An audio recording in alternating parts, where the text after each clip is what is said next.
Great.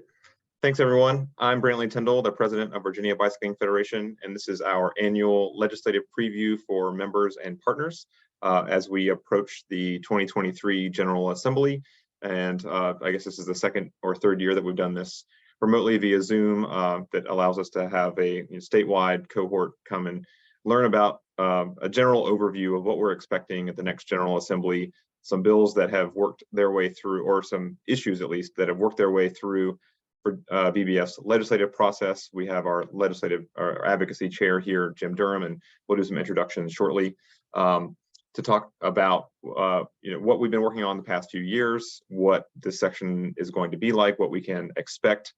Certainly a lot remains to be seen and is not yet predictable, but we certainly have been paying a lot of attention and working with partners and legislators in their offices to have the best picture we can.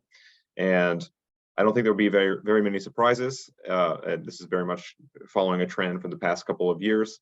That said, we're a team of volunteer directors, and we'd love for your help over the next few months to make sure these bills that are good, that do come to fruition, are well supported, and we have a lot of eyes on the ground for seeing maybe what bills we're not expecting. We've seen a few come across the legislative information system today that we weren't exactly expecting. So we're all in the same camp here, and I appreciate your participation. With that, I'm going to share my screen and have just a few slides to help guide our conversation.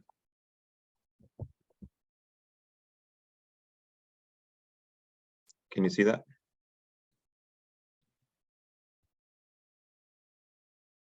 I guess so. All right. Virginia Bicycling Federation, if you don't know, is a nonprofit. We're one of the only statewide advocacy organizations for bicycling in Virginia.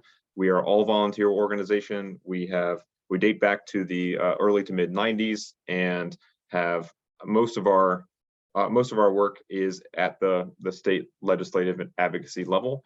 We certainly do more than that, and many of our directors represent organizations and efforts in their localities and regions. And we have a pretty good geographic spread throughout the Commonwealth of Virginia. And if you'd like to see our new strategic plan that we launched this year, you can see it on our website at vabike.org, as well as information about who we are and what we've been working on. I would like to take this time, if we can, to do a quick roundtable of our directors that are present on the call today. I'm gonna see if I can see who all we've got. I'm gonna popcorn if we can, and just single out Jen here because she's on the top of my screen, and newly elected vice president of the organization. Hi, I'm Jen Million. I live in Blacksburg in the New River Valley. I am president of the New River Valley Bicycle Association, have been for the past 3 years, and was programming coordinator for that organization as well prior. I also serve on the town of Blacksburg's corridor committee, and I've been with VBF for a full year now, and it is my first year as vice president, but my second year as co-chair of the Education and Communication Committee. So that is me, and with that, I'm going to popcorn to our other chair, Ed.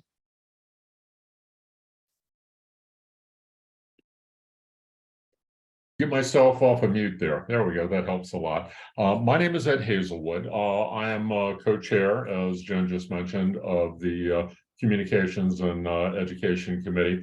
I've been also on the board now for a year. Previously, I was a board member of Potomac Peddlers up in Northern Virginia, but I now live in Virginia Beach. My wife and I moved down to southeastern Virginia back in June, and so have been involved in doing a couple of things with Virginia Beach City Council already, and also trying to get some stuff done for the legislature this year with local delegate and senator. There we go, and popcorn it over. Why don't we go to Jim?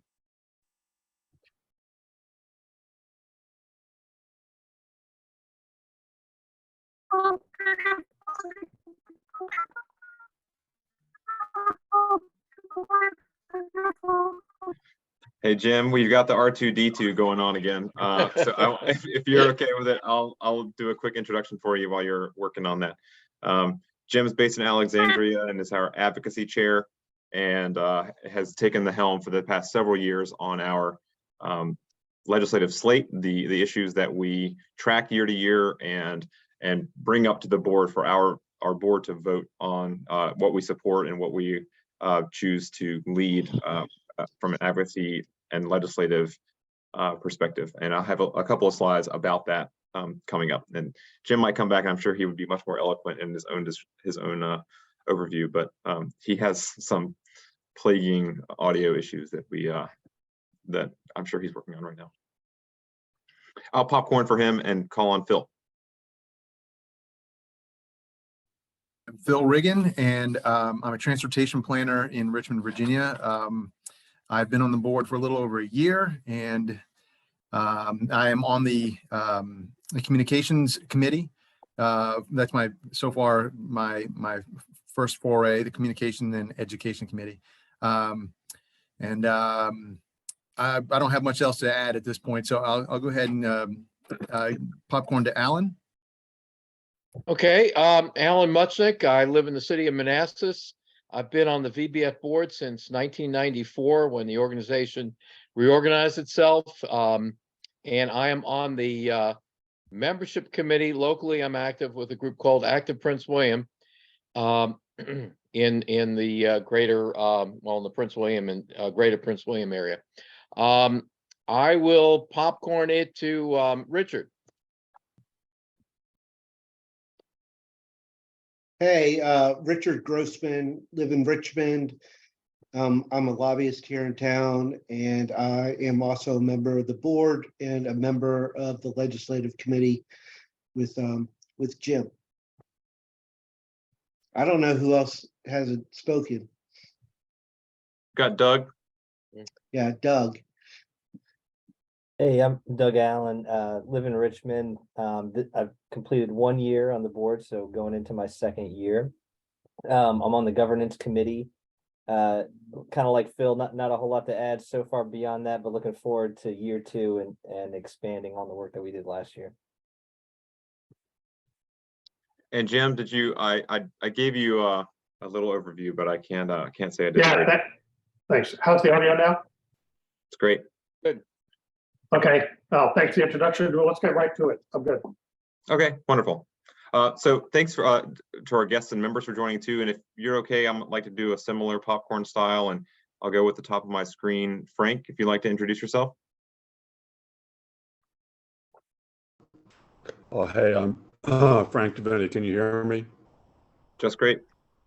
Okay. Yeah, I'm out here in Charlottesville. I've been involved in the local bicycle advocacy scene for a few years, and got an email from Allie Hill telling me about this meeting. I saw her the other day, and we had a talk about an issue I had a month or so ago.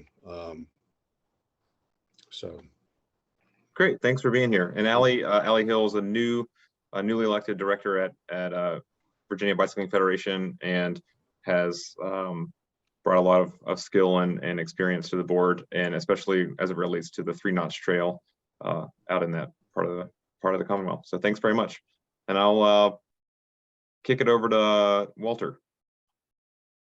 Hi, I'm Walter Camp. I'm chairman of Virginia Beach Active Transportation Advisory Committee. Used to be our Bikeways and Trails Committee, but we upgraded from the BTAC to the ATAC last year. Delighted to be here. I'm just a 1-year member, but we're doing some exciting things down here in Hampton Roads and interested on the state level. Awesome. Deborah?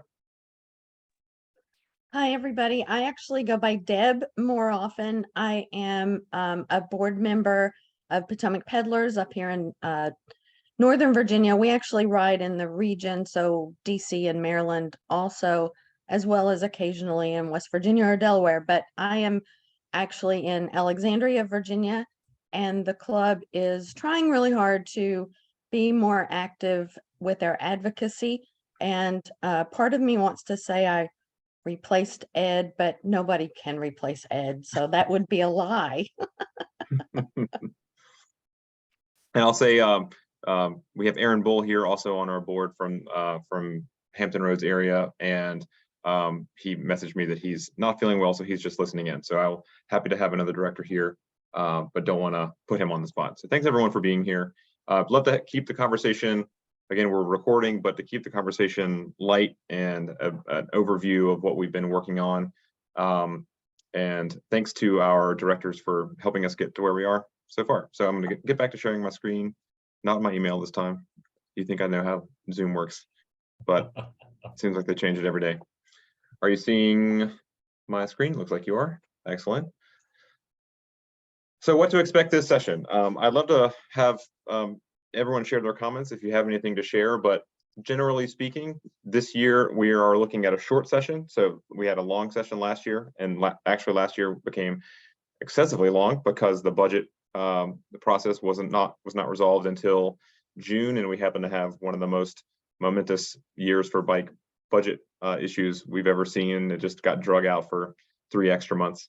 But the coverage that I've seen this year about the session predicts that legislators will be much more focused on their timeline, and that while the budget is important, they are primarily only working on amendments and then surplus money. So it's not as big as it would be in a long session like last year, because Virginia has a biennial budget, and that it seems like the biggest legislative priority this year that really stands out is education, meaning that the work that we do for biking and transportation budget issues won't have quite the kind of focus that maybe it had last year.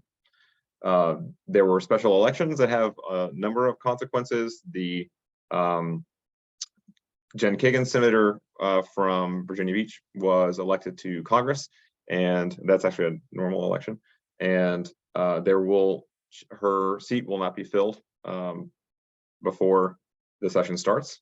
The congressman from the Central Virginia region, Congressional District 4, passed away a few weeks ago, and there was a special election last week that will select current state senator Jennifer McClellan to be the candidate, the Democratic candidate for that election that is scheduled for February at the end of the session. It could actually impact a vote. We'll see how that shakes out. And I'll say that there's a lot more discussion that's available for that, and would love to have anyone tune in to share that. But I will say before I open that up, that preliminary search of the governor's proposed budget shows no change to the trails budget that was so hard fought last year, the $93 million that we got, and have that on another slide coming up. But just to say, we don't expect there to be any changes. This is, again, a year where the budget is only modified. It's not creating a new budget, and there's a bunch of surplus money. So the thought that that is under great threat is not very prevalent. But certainly I'd love to open the conversation to Richard or anyone with some tight focus on the General Assembly about anything that I might have missed about what we should expect the flavor of this session to be. All right.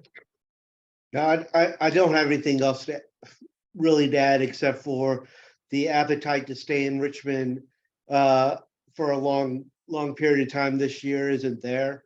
Last year, they stayed longer than they wanted to, but this year, they all need to get out of session so they can begin fundraising for their election cycle next year.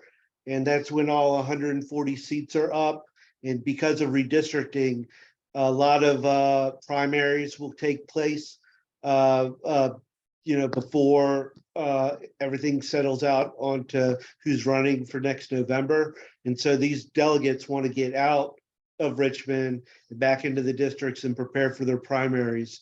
And the only thing to correct on what Brantley said was that the day before session, that Tuesday, there's going to be special elections for Kiggin seat, also Campbell seat, out in the valley, and Keem seat, I believe, from Northern Virginia.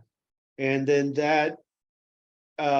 and then Jennifer's seat would be up for election if she would win the congressional seat in November after session ended. However, depending on who wins the Kiggin seat, the split between Republicans and Democrats is going to become incredibly close, especially on some controversial issues.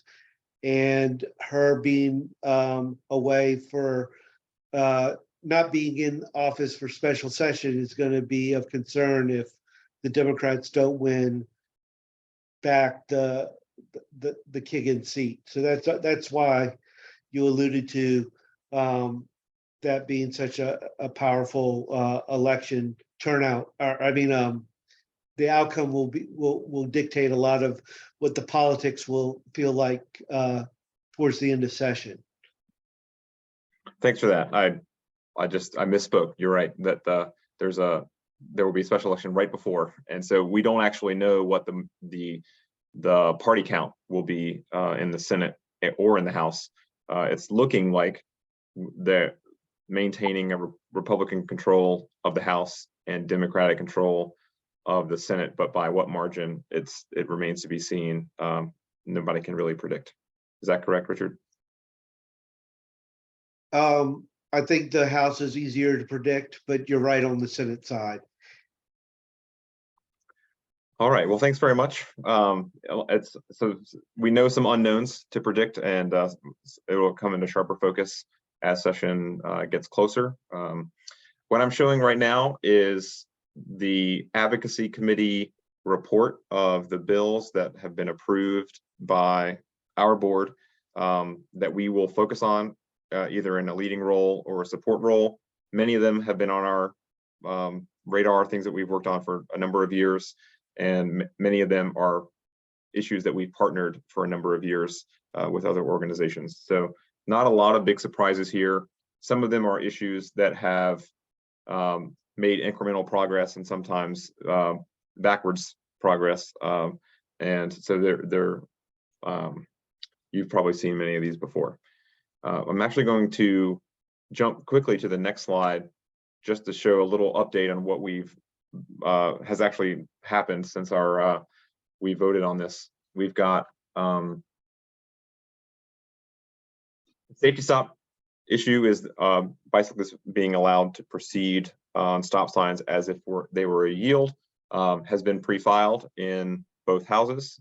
The bikes proceed on walk signal and bicyclist safety at signalized intersections are similar bills that allow bicyclists to use the walk signal in certain cases while being in the highway instead of being on the sidewalk. And the comparative negligence actually we saw come across LIS today being carried by Delegate Phil Scott from the Fredericksburg area. And notably, he is a Republican. That issue had been carried by Democratic Senator Survell previously and failed. So this is what we've got updates to share about. When I say pre-filed, the way the General Assembly works is there's a deadline around Thanksgiving that legislators can put in legislative requests for bills early so that they get a little bit of advanced work by legislative services, and they get a little ahead of the queue, you might say. When the session starts, they're kind of already ready to work. But that does not mean that new bills won't come. Bills that aren't pre-filed, they actually can be filed up to almost the start of session. So there's still many things that we have not seen yet. And the LIS website, I perused about half of our members' pages today, and most bills still are not listed. And that's nothing new. It's always like this time of year. Most things get populated right in the days leading up to session. But it is good that we know this so far. We do have a few patrons that we know, so that's good to know. and we'll have regular updates on the vabike.org website as we learn more about that in our regular reporting about the General Assembly. So that's a quick overview. There are a lot of issues on here, and I don't want to take up too much oxygen while we do have our advocacy chair, Jim Durham, here, but I also don't want to put him on the spot to give an overview at length. So Jim, do you have any thoughts you'd like to share? Well, yeah, just real quickly, the pre-filed and thanks, Brantley, kept this high level. It does take separate filings in both the House and the Senate. Some of these have been filed in just the House. Since Deb's here on Alexandria, you should know Elizabeth Bennett Parker pre-filed the bikes proceed on watch signal. And one update from Alan this afternoon, just before this meeting, is that we do have a patron for that in Delegate Rip Sullivan from Arlington. He's agreed to carry the bill. And I think that's all the updates I have. Well, great. I need to update this slide with Rip Sullivan. That's wonderful that we have a patron locked in. And so directors at VBF directors are currently working to find patrons for these bills. I imagine that we'll see some of these highlighted yellow, and there are other bills that we are not that we're not leading that could have implications for biking and walking that we will, of course, put into a bill tracker as the session gets closer. As I was on Senator Favola's page today, I saw that she has a bill related to liability on walking trails, and that seems a little bit esoteric, but it would be interesting to see her motivation and how that shakes out, because we're not the reason that that bill came to fruition. It could be from her localities. Quick, as I've got this up, has anybody heard of other bills that we should be tracking? Or budget initiatives, budget amendments? I will say it's a good thing that the budget is unchanged. That means that the legislative work that we had last year to get $93 million for trails, that includes $14 million of set aside from Transportation Alternatives federal money, and also establishes an Office of Trails. VDOT has made, you might say slow, but have made continual progress on establishing the Office of Trails. They have put out job openings with all the details, where they would fit, which offices they would fit in at VDOT. It seems like they have a measured approach about how they're going to do it. With the giant portfolio that VDOT does, they're not letting it slip, and we're keeping a close watch on that progress. I spoke at the Commonwealth Transportation Board meeting in October to give them some friendly support that we like what they're doing and to keep it up. So we should have a fully functioning Office of Trails in the next few months as they complete their hiring processes, which is exciting to see. Some key dates, and I did not put those election dates that Richard mentioned. Session starts January 11th. It's always the second Wednesday. Crossover is pretty quickly after that. It's a short session, so crossover is the period of the session when bills that originate in one house go to the second house, and if they are not passed in their house of origin, they won't make it over. So it's an important deadline. If there's an issue that we're following, we need to make sure that it doesn't get lost in the fray, that it makes its orderly procession through the different subcommittee, committee, and then full chamber votes to cross over. Many bills, I would predict, will not make it past crossover this year, considering that, not just our bills, just bills generally speaking. That's usually the case. Many things get weeded out in their first house, but given the polarization and the kind of high stakes related to the elections that are both special and then coming in November, I would imagine that it's going to be a tight fight and people are going to want to kind of make a stand about a lot of things. But we'll know a lot more about that, or how that's proceeding as before February 7th. I'm not looking at a lot of changes to the budget, but as we want to follow the budget process, there are a number of budget deadlines. I only included one here. There are more at the link here on UVA's website, where I think really everyone goes to find these dates. And the February 9th deadline is each house has to finalize its own version of the budget. That's that one. I think it's maybe 2 or 3 days after that is the last day for them to act on it before going to conference. And then if the session is not extended, then it will end on February 25th. And there will be, I'm sure, forthcoming special sessions after that to do other kinds of approvals and modifications and election work. So it's going to be a quick turnaround time this time. And what I imagine this year is there'll be a lot of energy in the first 2 to 3 weeks, and things will kind of slow down throughout that process. Any thoughts or questions about that? Did I miss anything?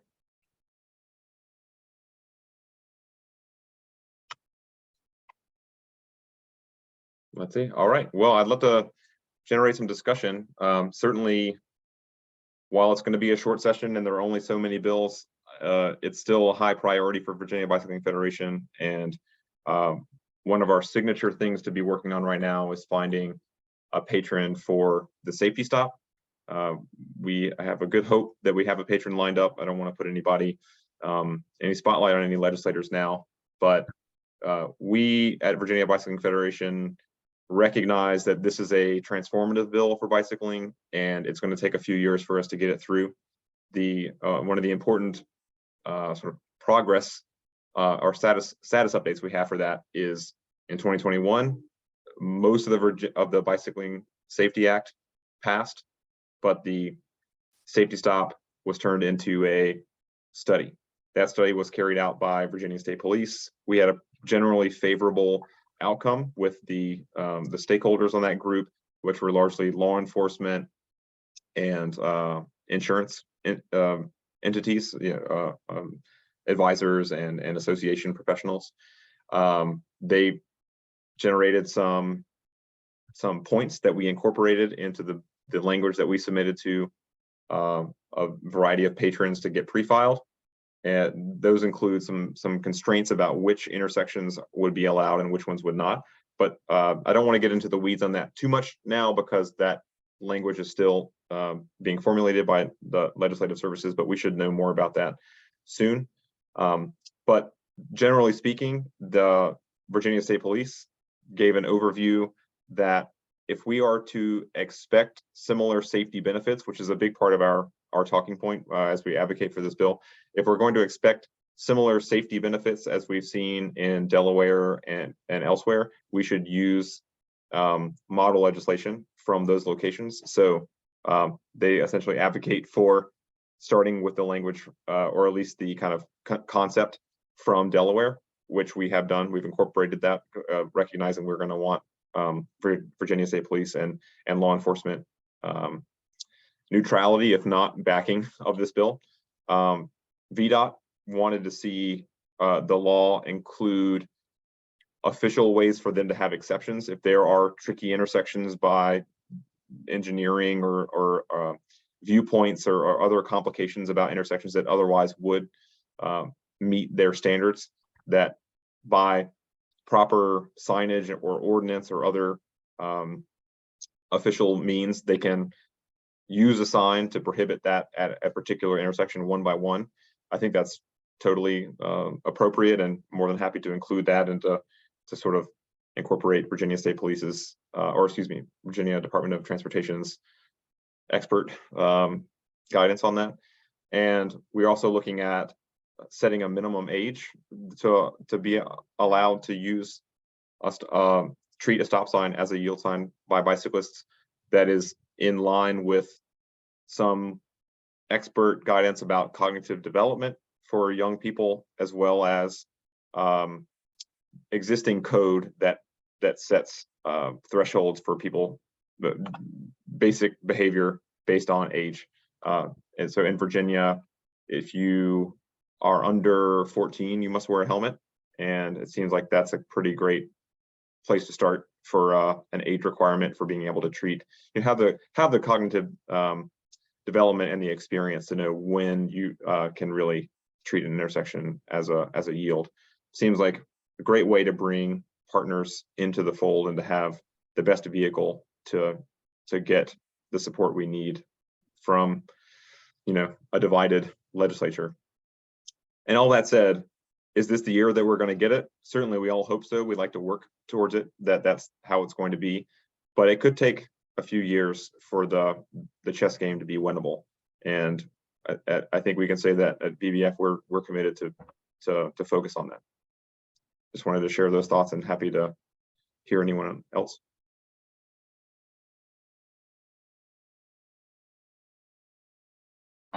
Brentley, if I can real quick. I don't know if you know David Ledbetter. He's the Commonwealth attorney from Waynesboro. I believe he's fairly active in the legislature for them as sort of lobbying for Commonwealth's attorneys. He's an avid cyclist out here in the Shenandoah Valley. So he may be able to be an advocate with some people, that don't understand it or whatever. He'd be someone that could probably speak on behalf of it. Thanks, Randall. I want to let you know, thanks for joining us. We are recording the meetings. I just want to let you just be advised. But of course, I think that's very appropriate for you to share. If you'd like to connect us, that would be wonderful. And happy to talk to him. Yeah, I think he could be helpful. Yeah, Randall, that sounds excellent. This is Jim Durham. If you wouldn't mind doing an introductory email for both me and Brantley, then one or both of us will reach out to them. They're a really important constituency. Brantley's done a great job of lining up Virginia State Police so far, VDOT, and the one other organization who could potentially oppose it, AAA, I believe, has pretty much said they're going to stay neutral on this. Although we did incorporate one of the provisions that Brantley mentioned was incorporated at the suggestion of AAA. So we've removed their objection. We don't necessarily have their support, but they're neutral. But the Commonwealth attorney is really important. And so, yeah, thanks for that.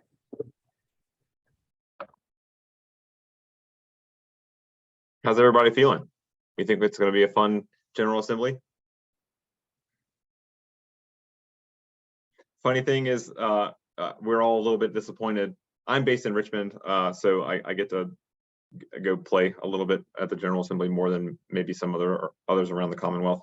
We're a little bit disappointed that the new General Assembly building is not it's not open yet. So we're gonna have to wait another year. It's like so close to being finished. But back to the Pocahontas, and I did see in the governor's budget something like $12 million for the removal of the Pocahontas building. So I think its time is nigh, but another year in the kind of cream colored dismal office building with no light. Brantley, in terms of work that people here on the call, and I really thank everybody who did join us tonight. And I defer to Richard if he's got better advice, but we have a couple of bills, both the bicycle proceed on a walk signal and the intersection safety bill with patrons. And so for those for which we have patrons, as soon as there is a bill in the legislative services, which my understanding is that legislative services has said for anything pre-filed by 1 December, they would publish that by close of business on Saturday night. So ideally on Sunday, New Year's Day, we should be able to see bills for those that are pre-filed and for which we have patrons. And I would think we would want to have some talking points and encourage people to engage their legislators if they're on the respective House or Senate transportation committees. Any thoughts on that? Does that make sense to start doing right after the first of the year for those bills? I think that generally speaking, yes, once the bills are live, we should be sharing them with any legislator that we have a connection to, whether it's you're a constituent or they are on a committee that oversees a bill at the state level. So if, for example, there is a subcommittee that oversees transportation and your local delegate is not on that committee, that doesn't mean you can't reach out to members of that or to find people who are constituents of that person. Hearing about bills is very important. It's one of the roles that we play, as we educate legislators about the importance of bills. I should say that's what 501c3s are limited to, but our members are maybe not all 501c3s. And but voter education, candidate education, issue education is very much something that we can do, and letting them know the importance of bills is very important.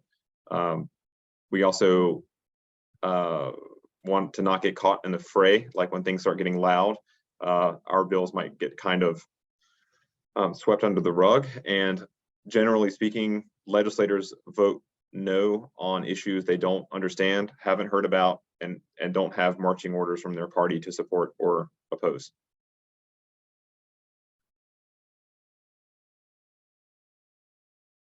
So what I'll say is we, following your lead, Jim, but certainly Virginia Bicycling Federation will put out calls to action when we know more, that there is now's the time to let a legislator know about the bill, or if there's an upcoming meeting where a vote is going to be critical. You have to pass every step of the way, or else the bill is dead for the year. So if it doesn't pass the subcommittee, it doesn't make it to the committee, and if it doesn't pass the committee, it doesn't make it to the full chamber, and then it won't make it over to crossover to do the same process. So we have to win every step of the way, and every step of the way is an opportunity for education, for getting information to our legislators, and just to kind of grow the movement, let people know what we're doing, what we're working on, and the importance of it. I see your hand, Yeah, Walter. Yep. Go ahead, Walter.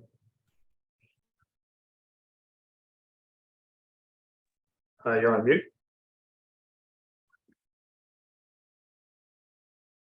I'm going to ask you to unmute there. See if you can click that. Sorry, I thought I did. Perfect. Most people want me to mute. So a question, is there a push out feature on these things so that members can see the activity as you update it, perhaps week by week later in the session, rather than having to come and engage with the website themselves? I think as part of the educational mission, it's better if that's landing in people's box with an alert, not just for action, but just the status. So as their meeting cycles occur, that they can grab that and take the latest with them to push that out. Just a thought. Sure. So our process is to have a Google Doc that has a number of, or Google Sheet, but has a number of authors from the board and our legislative committee, that gets updated as quickly as we can do it. And we do some color coordinating to kind of help with legibility. And as there will be approximately weekly legislative updates that will get pushed to people's inboxes who've signed up for that on our website, and of course will be posted to social media. So that's the extent, I think, of what we can do outreach wise for the size of our organization. 2 years ago, the League of American Bicyclists helped us with their communications platform to get emails about the Bicyclist Safety Act to people. And if it comes down to that, we certainly would like to lean on them to help with that again this year. So that would use their database to get action alerts to people. But yeah, as far as pushing to people, if people can bookmark, and this will be on our blog in the next few days, bookmark the tracker sheet, and that'll be a great place to see updated information.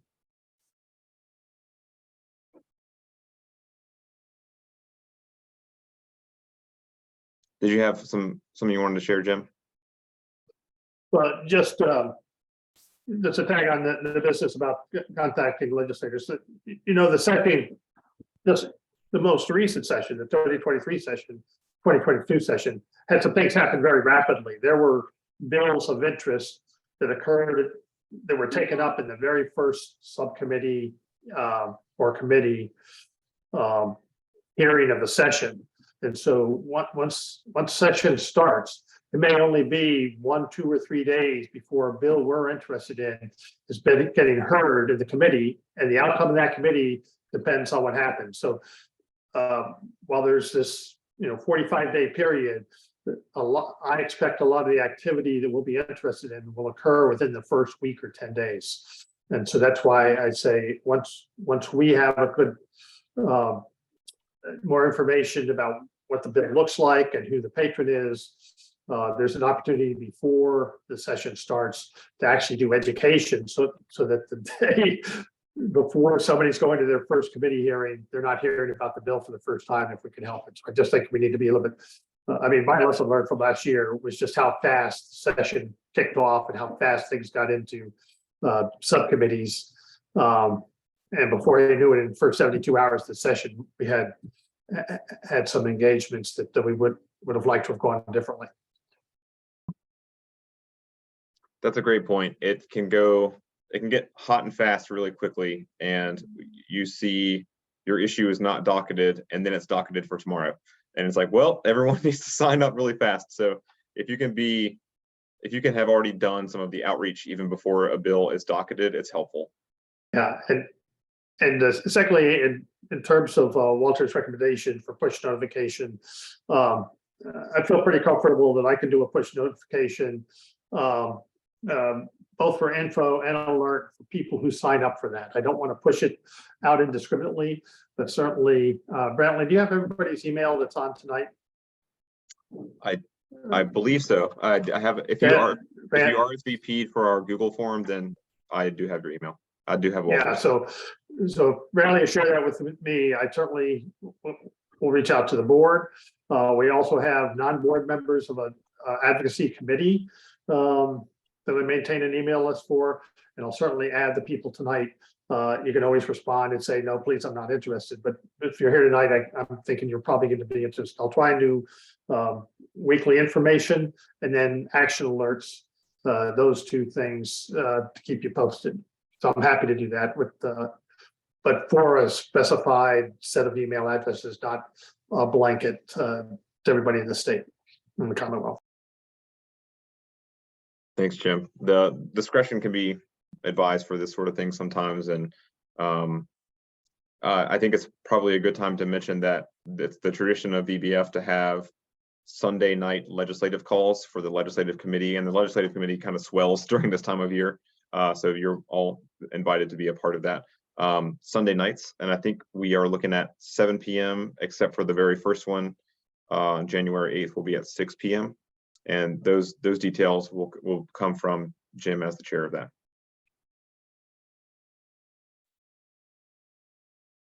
Wonderful. I saw your question, Debbie. Which one was it? I'm sorry. Deb. Deb. I will remember that. We will have that list in the first legislative report. Yep. And that'll be Thanks. forthcoming. I think Ed actually already sent it to me, but thanks. Oh, great. Yeah. Yeah, you would have gotten a lot of that in the member packet if you're a VBF member. So we did send that to every board member or every organizational member of VBF in advance of our annual member meeting, which is in November. And so it hasn't changed since then, other than updates about which ones have patrons.